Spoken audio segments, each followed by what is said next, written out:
ನಮಸ್ಕಾರ ಸ್ನೇಹಿತರೆ. ಏನಿದು ವೈಷ್ಣವ್ಗೆ ಲಕ್ಷ್ಮಿ ಬರ್ಡೇ ಗೊತ್ತಾಗೇ ಹೋಯ್ತಾ? ಲಕ್ಷ್ಮಿಗೋಸ್ಕರ ಒಂದು ಗ್ರ್ಯಾಂಡ್ ಬರ್ತ್ಡೇ ಪಾರ್ಟಿಯನ್ನು ಸೆಲೆಬ್ರೇಟ್ ಮಾಡೋದ್ರ ಮುಖಾಂತರ ಕಾವೇರಿ ಕೀರ್ತಿಗೆ ಶಾಕ್ ಕೊಡ್ತಿದ್ದಾರೆ. ಫೈನಲಿ ಬಿಗ್ ಸರ್ಪ್ರೈಸ್ ಅಂತೂ ಕಾದಿದೆ. ಆದರೆ ಈ ಒಂದು ಲಕ್ಷ್ಮಿಯ ಬರ್ಡೇಯನ್ನು ನೆನಪು ಮಾಡಲೇಬಾರ್ದು ಅಂತ ಅನ್ಕೊಂಡಂತಹ ಕೀರ್ತಿ ಮಾಡಿದ್ದೇನು ಆಗ್ತಿರೋದೇನು ಇದೆಲ್ಲವನ್ನ ಕೂಡ ತಿಳ್ಕೊಬೇಕು ಅಂದರೆ ಈಗಲೇ ನಮ್ಮ ಈ ಚಾನಲ್ನ ಸಬ್ಸ್ಕ್ರೈಬ್ ಮಾಡಿ, ಹಾಗೆ ಒಂದು ವಿಡಿಯೋವನ್ನು ಪೂರ್ತಿಯಾಗಿ ನೋಡಿ. ಇಲ್ಲಿ ವೈಷ್ಣವೇನೋ ಹಾಸ್ಪಿಟಲಿಂದ ವಾಪಸ್ ಆಗ್ತಾನೆ. ವೈಷ್ಣವ್ನ ತುಂಬಾನೇ ಕಣ್ಣಲ್ಲಿ ಕಣ್ಣಿಟ್ಟು ಕಾಯ್ತಾಳೆ ಲಕ್ಷ್ಮಿ. ಜೊತೆಗೆ ಲಕ್ಷ್ಮಿ ಒಂದು ದೊಡ್ಡ ಸ್ಟೆಪ್ಪನ್ನು ಇಟ್ಟಿದ್ದಾಳೆ.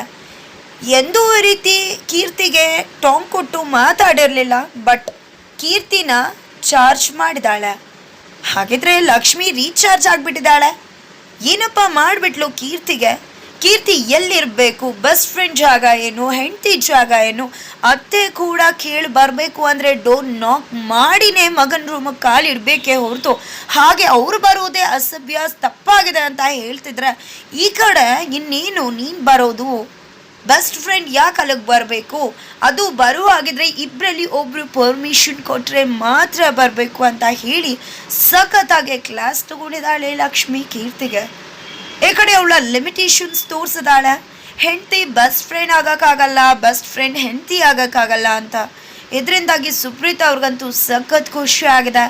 ಈ ರೀತಿ ಬೋಲ್ಡ್ ಆ್ಯಂಡ್ ಬ್ಯೂಟಿಫುಲ್ ಆಗಿ ಮಾತಾಡಿರೋದು ಅವ್ರಿಗೆ ಸಖತ್ ಪ್ರಿಯ ಆಗಿದೆ ಅಂತಾನೆ ಅನ್ನಿಸ್ಬೋದು.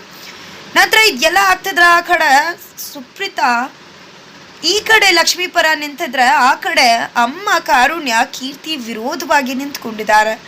ಈ ಕಡೆ ತನ್ನ ಮಗಳು ನಡ್ಕೋತಿರೋ ರೀತಿ ಯಾವುದೊಂದು ಕೂಡ ಅವ್ರಿಗೆ ಇಷ್ಟ ಆಗ್ತಾ ಇಲ್ಲ. ಅದಕ್ಕೋಸ್ಕರ ಫಾರಿನ್ ಕಳ್ಸೋಕೆ, ಅವರಪ್ಪ ಇರೋ ಜಾಗ ಲಂಡನ್ ಕಳ್ಸೋಕೆ ಎಲ್ಲ ರೀತಿ ತಯಾರಿ ಮಾಡಿಕೊಂಡು ಹೋಗ್ತಾ ಇರು. ಈಗ ಲಂಡನ್ಗೆ ನೀನು ನನ್ನ ಜೊತೆ ಇರೋದು ಇಷ್ಟ ಇಲ್ಲ. ನೀನು ಇದ್ದಷ್ಟು ಲಕ್ಷ್ಮಿ ಮತ್ತು ವೈಷ್ಣವ್ ಕೂಡ ಜೀವನನೂ ಶುರು ಮಾಡೋಕ್ಕಾಗಲ್ಲ. ಅದಕ್ಕೆ ನೀನು ಅವಕಾಶನೂ ಮಾಡಿಕೊಡಲ್ಲ. ಮೊದಲು ಇಲ್ಲಿಂದ ಹೊರಡ್ತಾ ಇರು ಅಂತ ಹೇಳ್ತಿದ್ದಾರೆ. ಆದರೆ ಇಲ್ಲಿ ಕೀರ್ತಿ ಮಾತ್ರ ಏನಮ್ಮ ಮಾತಾಡ್ತಿದ್ಯಾ? ಯಾವುದೇ ಕಾರಣಕ್ಕೂ ನಾನು 2 ತಿಂಗಳು ಇಲ್ಲಿ ಎಲ್ಲಿಂದ ಕೂಡ ಹೋಗಲ್ಲ. ಪಪ್ಪ ಪ್ರೈವೇಟ್ ಜೆಟ್ ಕಳಿಸಿದ್ರು ಹೋಗಲ್ಲ. ಇನ್ನು ಪಾಸ್ಪೋರ್ಟ್ಗೆ ಹೋಗ್ತೀನಿ ಅಂದ್ಕೊಂಡಿದ್ಯಾ ಅಂತ ಹೇಳಿ ಅರ್ಧ ಚೂರು ಮಾಡಿ ಬಿಸಾಕ್ತಾಳೆ. ನಾನಂತೂ 2 ತಿಂಗಳು ಎಲ್ಲೂ ಹೋಗಲ್ಲ ಅಂತ ಹೇಳಿ ನಂತರ ರೂಮ್ಗೆ ಹೋಗಿ ತುಂಬಾ ಅಳ್ತಿದ್ದಾಳೆ, ತುಂಬ ಬೇಜಾರು ಮಾಡ್ಕೊಂಡಿದ್ದಾಳೆ. ಯಾವಾಗಲೂ ಬರೆಯೋ ರೀತಿ ಅವಳು ಪ್ರೈವೇಟ್ ಡೈರಿಯಲ್ಲಿ ಕೆಲವೊಂದು ಮನಸ್ಸಿನ ಭಾವನೆಗಳನ್ನ ಬರೀತಿದ್ದಾಳೆ. ಅವಳಿಗೆ ತುಂಬ ಹರ್ಟ್ ಆಗಿರ್ತಕ್ಕಂಥದ್ದು ಲಕ್ಷ್ಮಿ ಹೇಳಿದಂಥ ಆ ಒಂದು ಲಿಮಿಟೇಷನ್ಸ್. ಅಡುಗೆ ಮನೆಗೆ ಬರ್ಬೋದು, ಊಟ ತಿನ್ಬೋದು, ದೇವ್ರ ಮನೆ ದೀಪ ಹಚ್ಬೋದು, ಯಾರು ಬೇಕಿದ್ರೂ ಹಚ್ಬೋದು, ದೇವ್ರು ಬೇಡ ಅನ್ನಲ್ಲ. ಹಾಲಲ್ಲಿರ್ಬೋದು, ಮನೆಯವರಾಗಿದ್ದೀರಾ, ಮನೆಯವ್ರ ಜೊತೆ ಸೇರ್ಕೊಂಡು ಆಟ ಆಡ್ಬೋದು, ನಾವು ಖುಷಿಯಿಂದ ಆಟ ಆಡ್ತೀವಿ. ಬಟ್ ಯಾವುದೇ ಕಾರಣಕ್ಕೂ ನಮ್ಮ ಪರ್ಸ್ನಲ್ ಪ್ರೈವೇಟ್ ರೂಮ್ಗೆ ಎಂಟ್ರಿ ಇಲ್ಲ. ಕೇಳ್ಕೊಂಡ್ರು, ಪರ್ಮಿಷನ್ ತಗೊಂಡ್ರು ಎಂಟ್ರಿ ಆಗೋಕ್ಕೆ ಸಾಧ್ಯ ಇಲ್ಲ. ಮನಪೂರ್ವಕವಾಗಿ ಒಬ್ಬರು ಹೇಳಿದ್ರೆ ಮಾತ್ರ ಎಂಟ್ರಿ ಕೊಡ್ಬೋದೇ ಹೊರತು ಅದು ಹೊರತಾಗಿ ಡೋರ್ ಕೂಡ ನಾಕ್ ಮಾಡೋ ರೈಟ್ಸ್ ಇಲ್ಲ ಅನ್ನೋ ಎಷ್ಟು ಮಾತುಗಳು ಕೀರ್ತಿ ಮನಸ್ಸನ್ನು ಕೆಡಿಸ್ಬಿಡತ್ತೆ. ಅವಳ ಹಠನ ಜಾಸ್ತಿ ಮಾಡುತ್ತೆ. ಇದರಿಂದಾಗಿ ಅವಳು ತುಂಬಾ ಇರಿಟೇಟ್ ಆಗ್ತಾಳೆ. ಇಗ್ನೋರೆನ್ಸ್ನ ಅವಳಿಂದ ತಡ್ಕೊಳಕ್ಕಾಗೋದಿಲ್ಲ. ನೆಗ್ಲೆಕ್ಟ್ ಮಾಡಿದನ್ನು ಲಕ್ಷ್ಮಿ ತಡ್ಕೊಳಕ್ಕಾಗೋದಿಲ್ಲ. ಅವಳಿಗೂ ಕೂಡ ಅವಳ ಲಿಮಿಟೇಷನ್ಸ್, ಅವಳ ಜಾಗ ಏನು ಅಂತ ತೋರಿಸ್ಬೇಕು. ನನ್ನ ಜಾಗ ತೋರಿಸಿದ್ಲಲ್ವ ಅವಳು ಅಂತ ಹೇಳಿ ಅವಳು ಕೂಡ ಒಂದು ಪಕ್ಕಾ ಪ್ಲ್ಯಾನ್ ಮಾಡ್ಕೊತಾಳೆ. ಅವಳು ತುಂಬ ಚೆನ್ನಾಗಿ ಗೊತ್ತು ಲಕ್ಷ್ಮಿ ಬರ್ಡೇ ಮಾರನೇ ದಿನ ಅಂತ. ಈ ಕಡೆ ಅವತ್ತೇ ಕೀರ್ತಿ ಮತ್ತು ವೈಷ್ಣವ್ ಲವ್ ಪ್ರಪೋಸ್ ಆಗಿ ಕೂಡ 3 ವರ್ಷ ಆಗಿರತ್ತೆ. ಇವತ್ತು ಕೂಡ ನಾವಿಬ್ಬರು ಹಾಗೇ ಇದ್ದೀವಿ ಅಂತ ಖುಷಿ ಪಡ್ತಿದ್ದಾಳೆ. ಈ ಕಡೆ ಬೆಳಗ್ಗೆನೆ ಕೀರ್ತಿ ಆ ಒಂದು ಸಖಿವೆ ಅವರ ಫೇವ್ರೆಟ್ ಆಲ್ಬಮ್ ಸಾಂಗ್ ವಿಡಿಯೋನ ವೈಷ್ಣವ್ಗೆ ಕಳಿಸ್ತಾಳೆ. ಈ ಕಡೆ ಆಲ್ರೆಡಿ ಲಕ್ಷ್ಮಿ ಹೊರಗಡೆ ಬಂದಿದ್ದಾಳೆ. ಮನೇಲಿ ಎಲ್ಲರೂ ಕೂಡ ಲಕ್ಷ್ಮಿಗೆ ವಿಶ್ ಮಾಡ್ತಿದ್ದಾರೆ. ಬಟ್ ಅಣ್ಣ ವಿಶ್ ಮಾಡೋದನ್ನ ಅಂತ ಅಂಕಿತ್ ಕೇಳ್ತಿದ್ರೆ, ಇಲ್ಲ ಅಂದಾಗ 12 ಗಂಟೆಗೆ ವಿಶ್ ಮಾಡಿರ್ತಾನೆ ಅಂದ್ಕೊಂಡ್ವಿ, ಇಲ್ವಲ್ಲ ಅಂದಾಗ ಅವ್ರು ಮಲ್ಕೊಂಡ್ಬಿಟ್ಟಿದ್ರಲ್ವ, ಹಾಗೆ ಅಂತ ಅವಳು ಸಮಾಧಾನ ಮಾಡ್ಕೊಂಡಿದ್ದಾಳೆ ಲಕ್ಷ್ಮಿ. ಆದರೆ ಅಣ್ಣ ಅಂತೂ ಖಂಡಿತ ವಿಶ್ ಮಾಡೇ ಮಾಡ್ತಾನೆ, ಎದ್ದು ಬರ್ತಿದ್ದಾಗೆ ಅಂತ ಎಲ್ಲರೂ ವೆಯ್ಟ್ ಮಾಡ್ತಿದ್ದಾರೆ, ಇನ್ಕ್ಲೂಡಿಂಗ್ ಲಕ್ಷ್ಮಿ ಕೂಡ. ಮನೆಯವರೆಲ್ಲರೂ ವಿಶ್ ಮಾಡಿದ್ರು, ಗಂಡ ವಿಶ್ ಮಾಡಬೇಕು ಅನ್ನೋ ಆಸೆ ಅವಳಿಗೂ ಕೂಡ ಇರುತ್ತೆ. ಬಿಕಾಸ್ ಪಕ್ಕಾ ಟಿಪಿಕಲ್ ಹೆಂಡ್ತಿನೇ ಆಗಿರೋದು ಲಕ್ಷ್ಮಿ ಕೂಡ. ಆದರೆ ಇಲ್ಲಿ ವೈಷ್ಣವ್ಗೆ ಎಚ್ಚರ ಆಗ್ತಿದ್ದಾಗೆ ಲಕ್ಷ್ಮಿ ಬರ್ಡೇ ನೆನೆಸ್ಕೊಳ್ಳೋದಲ್ಲ, ಮೈಂಡೇ ಅಪ್ಸೆಟ್ ಆಗ್ತವೆ. ಬಿಕಾಸ್ ಫೋನ್ ನೋಡಿದ್ರೆ ವಾಟ್ಸಪ್ಪಲ್ಲಿ ಸಖಿ ವಿಡಿಯೋನ ಕಳಿಸಿ ಅವರ ಹ್ಯಾಪಿ ಮೂಮೆಂಟ್ಸ್ನ ಸೆಲೆಬ್ರೇಟ್ ಮಾಡಬೇಕು ಅಂತ ಮೆಮೊರಬಲ್ ಡೇ ವಿಡಿಯೋ ಕಳಿಸಿದ್ದಾರೆ. ಅದನ್ನ ನೋಡ್ತಿದ್ದಾಗೆ ಕೀರ್ತಿ ಮೇಲೆ ಕೋಪ ಬಂದು ಎಲ್ಲವನ್ನ ಮರ್ತು ಬಿಡ್ತಾನೆ ವೈಷ್ಣು.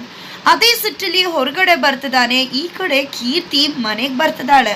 ಆ ಕಡೆ ಕಾವೇರಿಯವರು ಏನಿದು ಬೊಕೆ ಏನು ಅಂತ ಕೇಳ್ತಿದ್ರೆ, ಏನು ಆಂಟಿ ನಿಮಗೆ ಗೊತ್ತಿಲ್ಲ, ಇವತ್ತು ಏನು ಅಂದರೆ ನನ್ನ ಮತ್ತು ವೈಷ್ಣು ಮೆಮೊರಬಲ್ ಡೇ, ಇವತ್ತು ಲಕ್ಷ್ಮಿ ಹುಟ್ಟಬಾನು, ಆದರೆ ನೋಡಿ ಏನಾಗುತ್ತೆ ಅಂತ. ವೈಷ್ಣು ಮನಸ್ಸಲ್ಲಿ ಇವಾಗಲೂ ಕೂಡ ನಾನೇ ಇದ್ದೀನಿ, ಅದನ್ನೇ ಸೆಲೆಬ್ರೇಟ್ ಮಾಡೋಕೆ ಬಂದಿದ್ದೀನಿ ಅಂತದಾಗ ಯಾಕೆ ಇರ್ತೀಯ ಅರ್ಥ ಆಗ್ತಿಲ್ಲ ನಿಮಗೆ.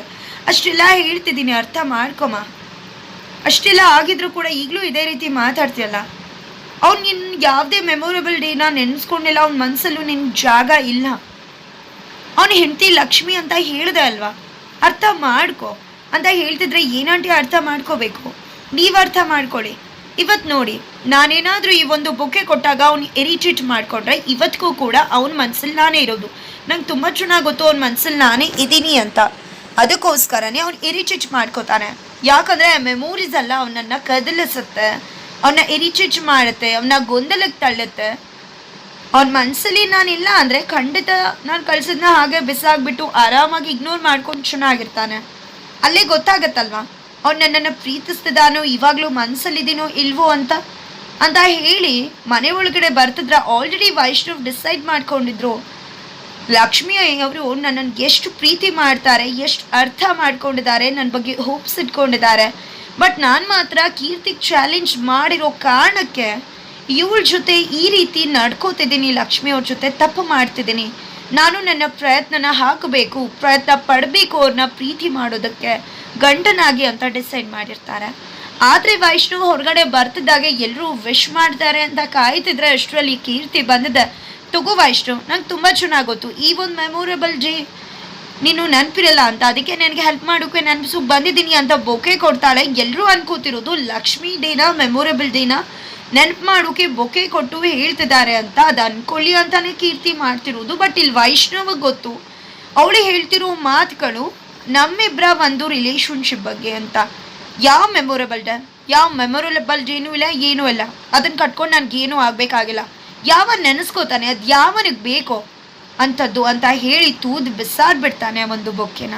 ಇದನ್ನು ನೋಡ್ತಿದ್ದಾಗೆ ಲಕ್ಷ್ಮಿಗೆ ಎದೆ ಒಡೆದೋಗ್ತದೆ. ಏನಿದು ಆಗಿದ್ರೆ ನನ್ನ ಹುಟ್ಟಬ್ಬ ಅಷ್ಟು ಇದಾಗೋಯ್ತಾ ಅಂತ.